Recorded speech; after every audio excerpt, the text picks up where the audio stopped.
नमस्कार दोस्तों, कैसे हैं आप सब। दोस्तों, होली के दिन इसे लाना ना भूलना, जन्म जन्मांतर की गरीबी को मिटा देगा। आगे आपकी मर्जी। दोस्तों, हिंदू पंचांग के अनुसार फाल्गुन शुक्ल पक्ष की पूर्णिमा तिथि 6 मार्च को शाम 4:17 से 7 मार्च को शाम 6:09 पर समाप्त हो जाएगा। लेकिन इस दिन भद्रा का साया रहेगा, जिस वजह से 7 मार्च को शाम के समय में होलिका दहन किया जाएगा। दूसरे दिन 8 मार्च यानी कि बुधवार के दिन रंग वाली होली खेली जाएगी। होली की अग्नि में ये 3 चीज भूलकर भी कभी मत डालना, इससे उल्टा आप पर गरीबी आ सकती है, घर में कंगाली आ सकती है। तो दोस्तों, होली के दिन ऐसी पूजा कभी न करें। दोस्तों, सनातन धर्म में होली का त्योहार बुराई पर अच्छाई का प्रतीक माना गया है। होली का महापर्व खुशियों और रंगों से जुड़ा होता है। होली की रात को दैविक शक्तियों का रात माना जाता है, इसलिए इस दिन आसुरी शक्तियों का नाश होता है और दैविक शक्तियों का उद्गम होता है। इसे दरिद्रता का नाश करने का, जीवन में चल रही परेशानियों को नाश करने का, जीवन के सारे कष्टों से छुटकारा पाने का सबसे अच्छा दिन माना गया है, क्योंकि इस दिन होलिका दहन के साथ साथ लक्ष्मी जयंती भी मनाया जाता है, क्योंकि लक्ष्मी माँ का समुद्र मंथन से इस दिन अवतरण हुआ था। शास्त्रों की नक्षत्र विद्या में होली की रात को सिद्धि की रात कहा गया है, इसलिए इस दिन नकारात्मक और सकारात्मक ऊर्जा दोनों ही बहुत सक्रिय होती है। इसलिए लोग सदियों से इस दिन सिद्धियां हासिल करने का उपाय करते आए हैं। दोस्तों, होली की रात में जो भी साधना की जाती है वह बहुत ही कारगर सिद्ध होती है, जो कि 100% सिद्ध होती ही है। इसलिए इस दिन आप किसी भी देवता की साधना की सिद्ध कर सकते हैं। कोई भी मंत्र हो, कोई भी साधना हो, सिद्धि कर सकते हैं। कोई भी उपाय इस दिन आप करें तो 100% कारगर उपाय होगा। दोस्तों, आज के इस वीडियो में हम आपको होली पर करने वाले कुछ ऐसे प्रभावशाली उपाय के बारे में बताएंगे, जिनसे आप आने वाले हिंदू वर्ष में खुशियां ही खुशियां पाओगे। आप दुख, दर्द और कष्टों को मिटा सकते हैं। लेकिन क्या आप जानते हैं, होली पर ये 3 चीजें कभी भी नहीं चढ़ाना चाहिए, इससे उल्टा आप बर्बाद हो सकते हैं। वीडियो को अंत तक जरूर देखें ताकि उपाय अच्छे से समझ आ जाए और कुछ छूट ना जाए, क्योंकि आधा अधूरा ज्ञान किसी काम का नहीं होता है। दोस्तों, आगे बढ़ने से पहले आपसे मैं रिक्वेस्ट करती हूँ कि कमेंट बॉक्स में जरूर लिखें जय माँ लक्ष्मी, और हमारे चैनल को अब तक सब्सक्राइब नहीं किया है तो प्लीज चैनल को सब्सक्राइब करके बेल आइकन दबा करके नोटिफिकेशन ऑल कर लीजिए, ताकि आने वाली वीडियो की जानकारी सबसे पहले आपको मिले और आप उसका लाभ में उठा सके। दोस्तों, शास्त्रों के अनुसार होली के अग्नि में टूटा हुआ गन्ना अर्पित नहीं करना चाहिए, नहीं खराब गन्ना अर्पित करना चाहिए, इससे आप पर उल्टा श्राप लग सकता है। टूटा हुआ गन्ना पूजा पाठ में इस्तेमाल नहीं किया जाता है, इससे होली माता जाते जाते आपको श्राप दे सकती है। आपके घर में गरीबी का वास हो सकता है। शास्त्रों में माना जाता है कि जब होलिका दहन होता है तब होली के अग्नि में पवित्र चीजों को ही डालना चाहिए। जब आप गन्ना डालें तो गन्ने के ऊपर हरे भरे पत्ते जरूर होना चाहिए, क्योंकि पूजा पाठ में अधूरी चीजें इस्तेमाल नहीं की जाती है।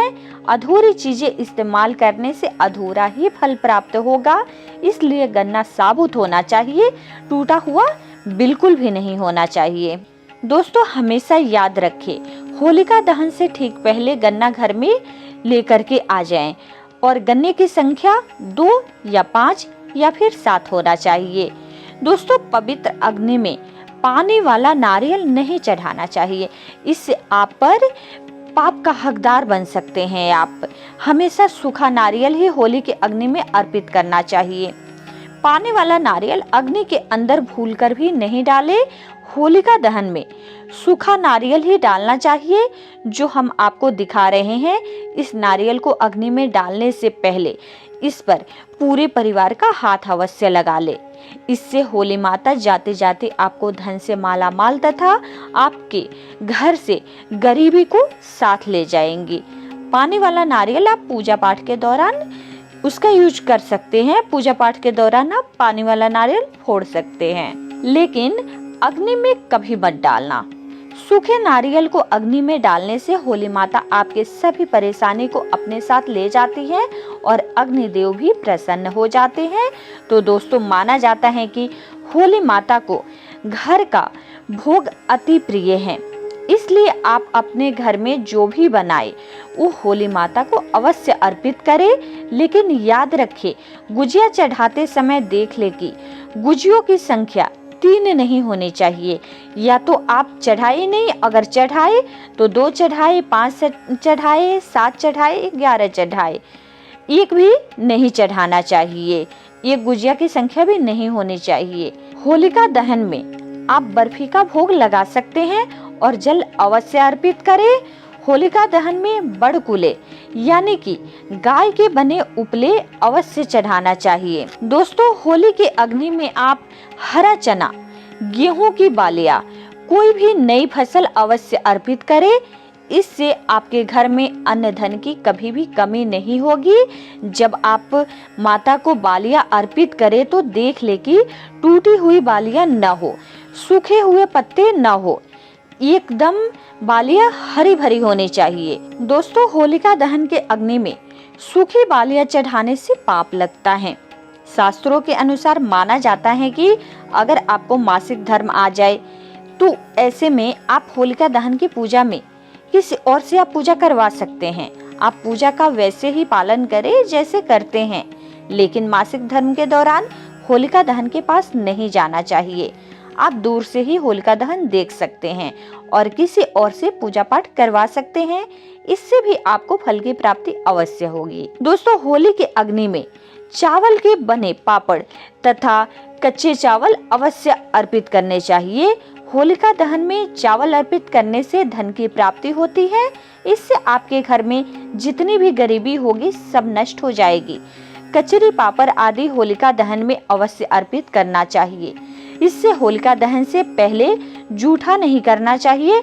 जो आपने कचड़ी पापड़ बनाए हुए हैं या बाजार से ही खरीद कर लाए हैं, उसे होलिका दहन में अवश्य अर्पित करें।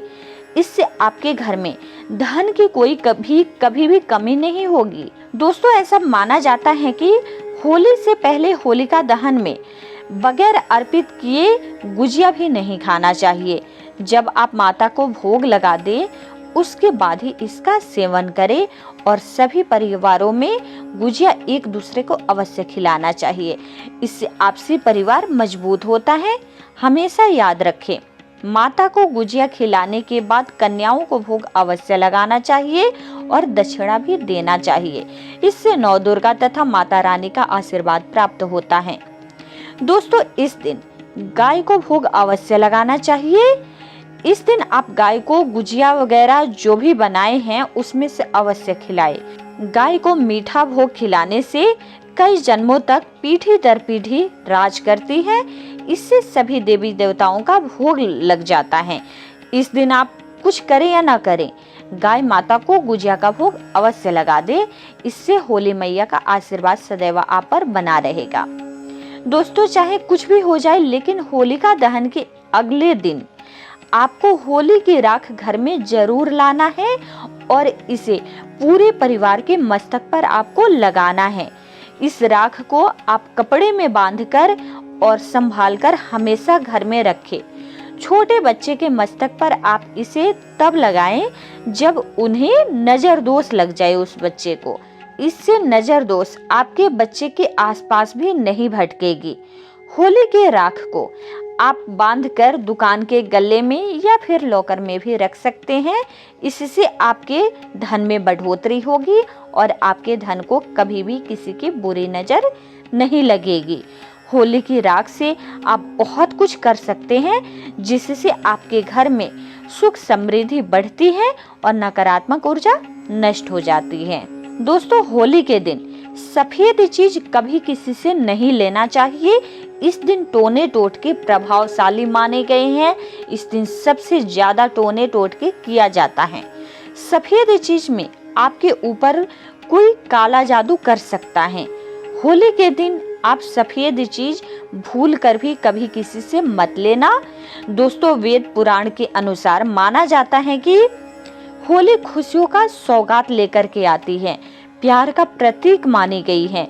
ऐसे में होली पर मांस मदिरा का भी सेवन नहीं करना चाहिए। जो व्यक्ति होली के ऊपर मांस मदिरा का सेवन करता है होली के दिन, उसकी अगली योनि कुत्ते की हो जाती है। ऐसा मनुष्य पीढ़ी दर पीढ़ी नरक की यातना भोगता है।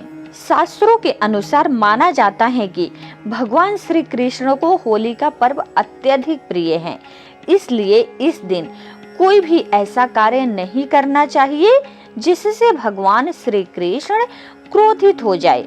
स्त्री को गाली नहीं देना चाहिए, स्त्री का अपमान नहीं करना चाहिए, सुबह जल्दी बिस्तर छोड़ देना चाहिए। होली के दिन ज्यादा नहीं सोना चाहिए। होली के दिन रंग अवश्य खेलना चाहिए। होली का रंग कई नकारात्मकता को नष्ट कर देता है, इसलिए सच्चे दिल से होली खेलना चाहिए। इससे होली मैया का आशीर्वाद सदैव बना रहता है। दोस्तों, होली एक पवित्र त्योहार है। इसे अपवित्र करने वाला आदमी सदियों तक अपवित्र बना रहता है, इसलिए होली सच्चे दिल से मनाना चाहिए।